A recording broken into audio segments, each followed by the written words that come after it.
മോഹൻലാലിൻ്റെ dream പ്രോജക്റ്റായ ബെഹ്റോസിൻ്റെ Hindi version ബോംബെയിൽ വെച്ച് ട്രെയിലർ ഉണ്ടായിരുന്നു. അക്ഷയ് കുമാറാണത് നിർവഹിച്ചത്. അതിനിടയിൽ മോഹൻലാലിന് വന്ന ഒരു ഫോൺ കോൾ ഉണ്ട്. അതൊരു ഞെട്ടിക്കുന്ന ഫോൺ കോളായിരുന്നു. ആ ഫോണുമായി മോഹൻലാൽ പുറത്തേക്ക് പോയി. എന്തായിരുന്നു ആ ഫോണിൽ വന്ന മെസ്സേജ്? അതിനെക്കുറിച്ചാണ് ഇന്നത്തെ വീഡിയോ. ഫിലിമി പ്ലസിലേക്ക് എല്ലാവർക്കും സ്വാഗതം.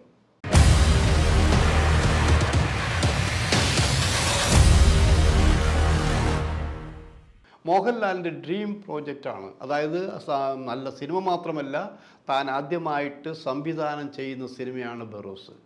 അത് ക്രിസ്മസ് ദിനത്തിൽ എല്ലാം ഓൾ ഓവറായിട്ട് റിലീസ് ചെയ്യുകയാണ്. അതിൻ്റെ ത്രില്ലിലാണ്.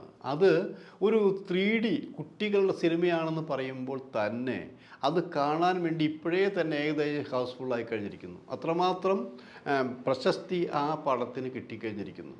അതിൻ്റെ ഹിന്ദി വെർഷൻ ഇന്നലെ ബോംബെയിൽ വെച്ച് നടക്കുകയുണ്ടായത്. അപ്പോൾ അത് വളരെ പേരെടുത്തതാണ്.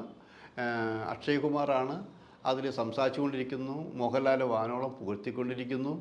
ഇങ്ങനെയൊരു സിനിമ, അതായത് മറ്റേ മൈ ഡിയർ കുട്ടിച്ചാത്തന് ശേഷം മലയാളത്തിൽ വരുന്ന അതിൻ്റേക്കാൾ 10 ഇരട്ടി ടെക്നിക്കൽ പെർഫെക്ഷനുള്ള പുതിയ സിനിമ, ഏറ്റവും പുതിയ സിനിമ.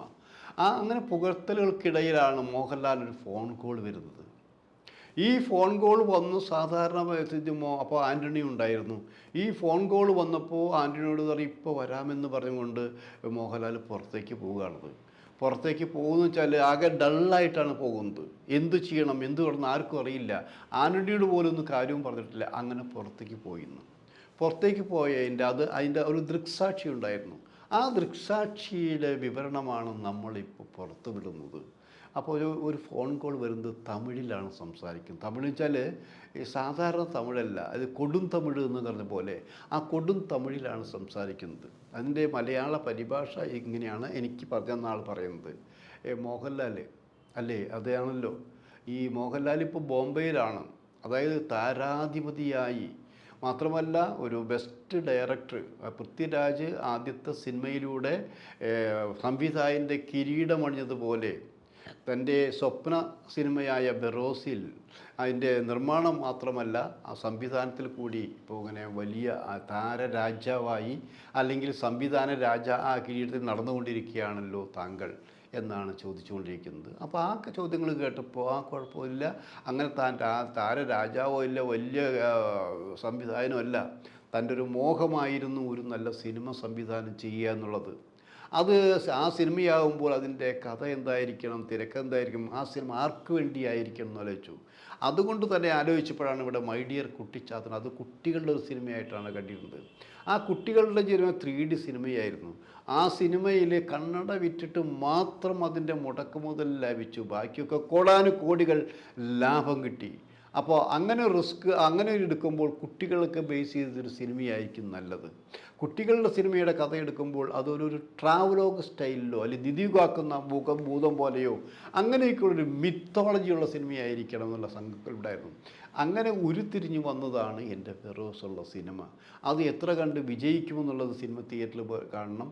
അത് ഞാനൊരു സംവിധായകനാവണം, എൻ്റെ കഴിവ് എങ്ങനെയാണെന്നൊക്കെ ഞാനല്ല പറയുന്നത്. ഞാൻ എന്തൊക്കെയോ ചെയ്തിട്ടുണ്ട്, എന്നെ സഹായിക്കാനും കുറേ പേരുണ്ടായിട്ടുണ്ട്. അതിപ്പോൾ ഇവിടെ ഹിന്ദിയിലേക്ക് എൻ്റെ നടന്നുകൊണ്ടിരിക്കുകയാണ് എന്നൊക്കെ പറഞ്ഞ കൂട്ടത്തിൽ. പക്ഷേ നിങ്ങളൊരു കാര്യം ആലോചിക്കേണ്ടതുണ്ട്. ഞാൻ ഈ പുറത്ത് വിടുന്ന ഈ വാർത്ത നിങ്ങൾ തൽക്കാലം ഇപ്പോൾ പുറത്ത് വിടരുത്. അതായത് നിങ്ങൾക്ക് ഈ രാജ്യത്ത് കുറേ സ്ഥാപനങ്ങളുണ്ട്, വീടുകളുണ്ട്, നിങ്ങൾക്കും ആൻ്റണിക്കും ഉണ്ട്, തിയേറ്ററുകളെല്ലാം ഉണ്ട് എന്ന് ആലോചിക്കണം. അത്ര അവസരത്തിൽ നിങ്ങളുടെ സ്ഥാപനങ്ങൾക്ക്, നിങ്ങളുടെയും ആൻ്റണിയുടെയും സ്ഥാപനങ്ങൾക്ക് ഒരു റെയ്ഡ് വരാൻ പോകുന്നു എന്നുള്ള മുന്നറിയിപ്പ് തരാനാണ് ഞാൻ നിങ്ങളെ വിളിച്ചതെന്ന് പറയുന്നു. അപ്പോൾ അവിടുന്ന് മുതൽ മോഹൻലാൽ വല്ലാതായി. തൻ്റെ സ്ഥാപനങ്ങളും ആൻ്റണി സ്ഥാപനം റെയ്ഡ് ഉണ്ടാകാൻ പോകുന്നു. അതിന് മാത്രം പ്രശ്നങ്ങൾ എന്താണ്? ആരാണ് ഇതിൻ്റെ പൊന്നിലുള്ളത്? തനിക്ക് ശത്രുക്കളില്ല എന്ന് വിശ്വസിക്കുമ്പോൾ സിനിമയിൽ ശത്രുക്കളുണ്ടെന്ന് ആലോചിക്കണം. മാത്രമല്ല ക്രിസ്മസിന് ബെഹ്റോസ് റിലീസ് ചെയ്യാൻ പോകുന്നു. ആ ബെഹ്റോസിൻ്റെ റിലീസ് തടഞ്ഞു വെക്കാൻ വേണ്ടിയിട്ട് ആരെങ്കിലും ശ്രമമാണോ? കാരണം ഈ സിനിമ തുടങ്ങി വെച്ച് കുറേ നാളുകൾ കഴിഞ്ഞപ്പോൾ ചില പ്രശ്നങ്ങളെല്ലാം ഉണ്ടായിട്ടുണ്ട്. ഇതിൻ്റെ കൂടെ നിരുന്ന ജിജോ, അപ്പച്ചൻ്റെ മകൻ ജിജോമായി കുറേ ചില പ്രശ്നങ്ങൾ ഉണ്ടായിട്ടുണ്ട്. അതിൻ്റെ ഫലമായിട്ടാണോ? ആരായാലും തൻ്റെ സംവിധാന സിനിമ തകർക്കാൻ വേണ്ടിയിട്ടുള്ള മുന്നോക്കമാണോ എന്ന് തിരിച്ചു ചോദിച്ചു. തനിക്ക് അറിയാവുന്ന തമിഴിലാണ് മോഹൻലാൽ തിരിച്ചു ചോദിച്ചത്. അപ്പം അവിടെ നിന്നൊരു ഒരു ഒരു ഒരു ഒരു ചിരി എന്നൊരു വെടലച്ചിരി ഒക്കെ ഉണ്ടല്ലോ, നമ്മൾ നല്ല ചിരി, ഒരു വെടലച്ചിരിയോടുകൂടി നിങ്ങൾ എന്ത് ശ്രമിച്ചാലും ഈ റെയ്ഡ് നിങ്ങൾക്ക് തടയാൻ പറ്റില്ല എന്നുള്ള കാര്യം ഉറപ്പാണ്. ഇപ്പോൾ എന്തായാലും നിങ്ങൾ ടെൻഷനൊന്നും അടിക്കണ്ട. നിങ്ങളെ ബോംബെയിൽ നിന്ന് തിരിച്ചു വന്നതിന് ശേഷമേ നിങ്ങളുടെ റെയ്ഡെല്ലാം നടക്കുകയുള്ളൂ. അപ്പോൾ നിങ്ങൾ ആരാണ്, നിങ്ങളുടെ പേരെന്താണെന്ന് മോഹൻലാൽ ചോദിക്കുമ്പോൾ എൻ്റെ പേരിലല്ല പ്രസക്തി, നിങ്ങൾ നാട്ടിലേക്ക് തിരിച്ചു വരുമ്പോൾ സംഭവിക്കാവുന്ന ഒരു കാര്യം ചോർന്ന് കിട്ടിയത് കൊണ്ട് ഞാൻ നിങ്ങളെ അറിയിക്കുകയാണ്. അത് തടയാൻ വേണ്ടി നിങ്ങൾക്ക് എന്തെങ്കിലും കഴിയുമെങ്കിൽ ശ്രമിച്ചോളൂ എന്നാണ് അവർ പറഞ്ഞത്. അപ്പോൾ അത് തടയണമെങ്കിൽ ഏതെല്ലാം സ്ഥാപനങ്ങളാണ്, ആരൊക്കെയാണ്, ഒരു ക്ലൂ എങ്കിലും കിട്ടിയാലല്ലേ പറ്റുള്ളൂ എന്നാണ് പറഞ്ഞിരിക്കുന്നത്. അപ്പോഴും ആ മനുഷ്യൻ പറഞ്ഞതെന്താ, എനിക്കൊന്നും ചെയ്യാൻ പറ്റില്ല, ഇതൊരു വീണ് കിട്ടിയ സംഭവമാണ്. ആ വീണ് കിട്ടിയ സംഭവം നിങ്ങളോടുള്ള സ്നേഹം കൊണ്ട്, നിങ്ങളുടെ സിനിമകളുള്ള സ്നേഹം കൊണ്ട് ഞാൻ പറയുകയാണ്, ഞാൻ നിങ്ങളുടെ ശത്രുവല്ല, ഒരു വിൽവിഷർ തന്നെയാണ്. അതുകൊണ്ടാണ് ഞാൻ ഇങ്ങനെ പറയാൻ കാരണം. നിങ്ങൾ കുറേ സ്വാധീനങ്ങളുണ്ടല്ലോ, ഏത് ഗവൺമെൻറ് വന്നാലും നിങ്ങൾ സ്വാധീനിക്കാവുന്ന ആൾക്കാരുണ്ട്. കേന്ദ്രത്തിലും സംസ്ഥാനങ്ങളും ഒരേപോലെ സ്വാധീനമുള്ള വ്യക്തിയാണ് നിങ്ങൾ. ഇപ്പോൾ നിങ്ങളിപ്പോൾ കേന്ദ്രത്തിൽ സ്വാധീനമുള്ളതുപോലെ തന്നെ അതിനേക്കാൾ കൂടുതൽ സ്വാധീനം നിങ്ങൾ സംസ്ഥാന ഗവൺമെൻറ്റിലുണ്ട്. നിങ്ങൾ അന്വേഷിക്കണം എന്താണ് സംഭവിച്ചുകൊണ്ടിരിക്കുന്നത്. നിങ്ങളുടെ കൂട്ടുകാർ തന്നെ കുറേ ഉണ്ടല്ലോ ഇങ്ങനെ ഒരു റെയ്ഡിൻ്റെ പറഞ്ഞു കേൾക്കുന്നു. ഈ റെയ്ഡിനെക്കുറിച്ച് എന്താണുള്ളത്, ഏതൊക്കെ സ്ഥാപനങ്ങളാണ്, ഏതൊക്കെ വീടാണ്, അതായത് ഊട്ടിയിലെ വീടാണോ, തമിഴ്നാട്ടിലെ വീടാണോ, കേരളത്തിലെ വീടുകളാണോ, സ്ഥാപനങ്ങളാണോ റെയ്ഡ് ചെയ്യാൻ പോകുന്നത് എന്നെങ്കിലും അറിയാനുള്ള സംവിധാനം നിങ്ങൾക്കുണ്ടാവുമല്ലോ. അങ്ങനെ സംവിധാനം അന്വേഷിക്കുന്നു. അപ്പോൾ ആ ബോംബെയിലത്തെ സംഭവം എല്ലാം കഴിഞ്ഞു. സത്യത്തിൽ തുടക്കത്തിലുണ്ടായിരുന്ന സന്തോഷം മോഹൻലാൽ നഷ്ടപ്പെട്ടു. ഈ സംഭവം നഷ്ടപ്പെട്ട ഇതെല്ലാം കഴിഞ്ഞിട്ട് രാത്രി ഉറങ്ങാനും എത്രയും പെട്ടെന്ന് കേരളത്തിലേക്ക് തിരിച്ചു വരണം എന്നുള്ള ആഗ്രഹമായിരുന്നു ആലോചിക്കണം. അങ്ങനെ അവിടെ ഇരുന്നു കൊണ്ട് തന്നെ ആൻ്റണിയുമായിട്ട് സംസാരിച്ചുകൊണ്ട് പല കാര്യങ്ങളും പറഞ്ഞു. ഇതാരായിരിക്കും, നമ്മുടെ ഏതൊക്കെ സ്ഥാപനങ്ങൾ റെയ്ഡ് ചെയ്യുക എന്നൊക്കെ ചോദിക്കുന്നു. തനിക്ക് വിശ്വസ്തരമായ ചില ആൾക്കാരെ വിളിക്കുന്നു. അതിൽ കൂട്ടത്തിൽ സംസാരിച്ച കൂട്ടത്തിൽ, കാരണം അടുത്ത സിനിമ തുടങ്ങാൻ പോകുന്നത് സത്യനന്ദിക്കാടുമായിട്ടുള്ള സിനിമയാണെന്ന് ആലോചിക്കണം. കുറേ ആൾക്കാർക്കും സത്യനന്ദിക്കാട് സിനിമയിൽ ശോഭനയുണ്ടെന്ന് ആലോചിക്കണം. അങ്ങനെ ഒരു സിനിമ തുടങ്ങുമ്പോൾ ആദ്യം സത്യനെയാണ്, കാരണം മോഹൻലാലിൻ്റെ വിശ്വസ്തരിൽ ഒരാളാണ് സത്യനന്ദിക്കാട്.